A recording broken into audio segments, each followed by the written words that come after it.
Hey there, how's everyone doing? We're happy to have viewers from all around the world. If you're new here, welcome to the family. Don't forget to like and subscribe.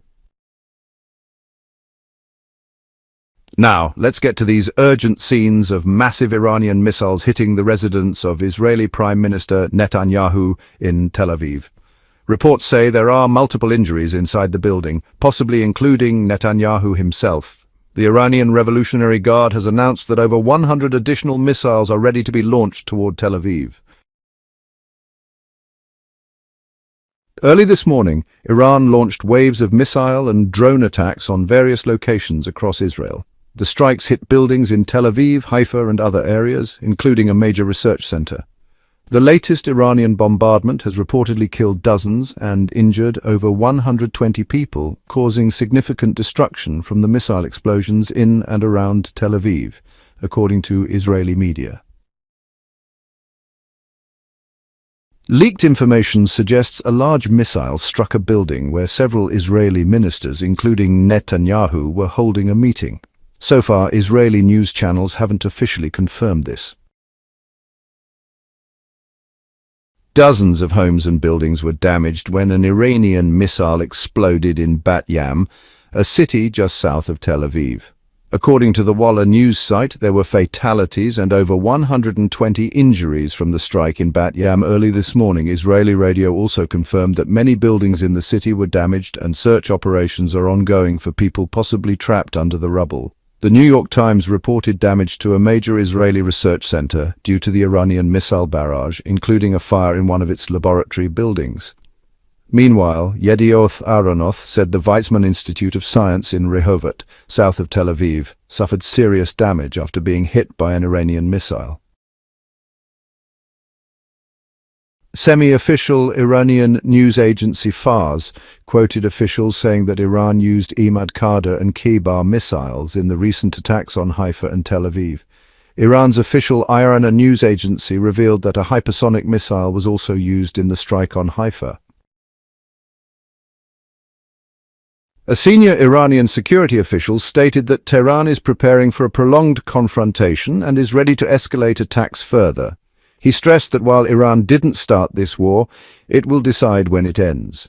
He added that Netanyahu's war may very well lead to the collapse of his government and political system. The same official also took a swipe at former US President Donald Trump, saying he needs to decide whether he's willing to risk American taxpayers' money for Netanyahu's ambitions. We're defending our people and our country from Israeli aggression, and we'll keep doing so, he said. The Iranian Revolutionary Guard warned that their offensive operations will become even more intense and widespread if Israeli aggression continues. They also confirmed that they've targeted jet fuel production facilities and energy supply centers in Israel with a new wave of missile strikes. Breaking now. This is extremely serious. Massive Iranian missiles have destroyed one of Tel Aviv's tallest skyscrapers. Israeli Channel 13 has confirmed the collapse of a 50-story building. The Iranian military says it also hit Israel's Ministry of Defense and destroyed 2 F-35 fighter jets at Tel Aviv airports. According to IRNA, Iran has launched what it's calling a devastating response by firing hundreds of powerful cruise missiles toward Israel. Israeli news outlets are reporting a very serious incident in Tel Aviv after a missile strike that killed an Israeli woman in central Israel earlier today. Israeli Channel 12 says the number of injured has risen to 90, with reports of unprecedented destruction across the greater Tel Aviv area. Several Israeli media outlets are describing this as one of the most dangerous events the country has faced recently. The Fars news agency said the Revolutionary Guard launched another round of missiles from bases in Tehran and Kermanshah. Meanwhile, Tasnim reported the beginning of a new wave of missile strikes on Israel. The Guard confirmed the use of smart, high-precision missile systems in Operation True Promise 3, launched in response to Israel's large-scale airstrikes early Friday morning. Reuters quoted a senior Iranian official saying, "There will be no safe place in Israel. Our response will be painful." The Israeli army confirmed that dozens of missiles were launched from Iran, with some intercepted, while emergency teams are operating at several impacted locations. Authorities repeated calls for the public not to share or post the exact locations of missile hits. Israeli media quoted eyewitnesses saying an Iranian missile hit a strategic location in central Israel. Reports also said a missile directly struck the Ministry of Defense in Tel Aviv. Several missiles landed in Tel Aviv and other northern areas, with loud explosions heard across central Israel. The Israeli army urged residents to stay inside protected areas and shelters following new missile launches from Iran. Sirens were heard early this morning in Jerusalem, Tel Aviv, and settlements in the West Bank, as well as in hundreds of other locations across the country. The police chief of the Tel Aviv district confirmed that the Iranian attacks were massive, hitting numerous sites, and that rescue teams are still trying to reach people trapped in the rubble. This is a developing and extremely serious situation. Breaking: Iran launches over 1,000 cruise missiles toward Tel Aviv, Yemen, mobilizes its entire army, and major threats are emerging across the region. We're getting breaking reports now. The Iranian military has just announced the launch of more than 1,000 cruise missiles toward Tel Aviv. At the same time, Yemeni forces are fully mobilizing for what they're calling the Great Battle. Abdul-Malik al-Houthi, the leader of the Houthi movement in Yemen, issued a direct threat to King Abdullah of Jordan if the Jordanian army provides support to Israel. Yemen's response will be extraordinary, with a major strike on Jordan itself. More breaking news: Iranian and Yemeni missiles have reportedly fallen in the Negev region, and there are early reports of explosions near nuclear facilities in that area. Iranian media have now confirmed that Iran has officially begun its response to Israel's massive airstrikes earlier this morning, in a military operation codenamed Rising Lion.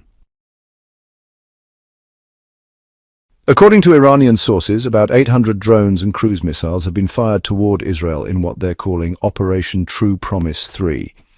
Meanwhile, in Tel Aviv, the Israeli army confirmed that Iran launched around 100 drones toward Israeli territory within just 30 minutes this morning. The Israeli military says it's working to intercept and shoot them down. This comes after unprecedented Israeli strikes on Iranian soil earlier. IDF spokesperson Daniel Hagari told reporters that Iran had launched approximately 100 drones toward Israeli territory, and that the Israeli military was actively working to intercept them. Israeli media also reported that Iranian missiles were intercepted in Syrian airspace.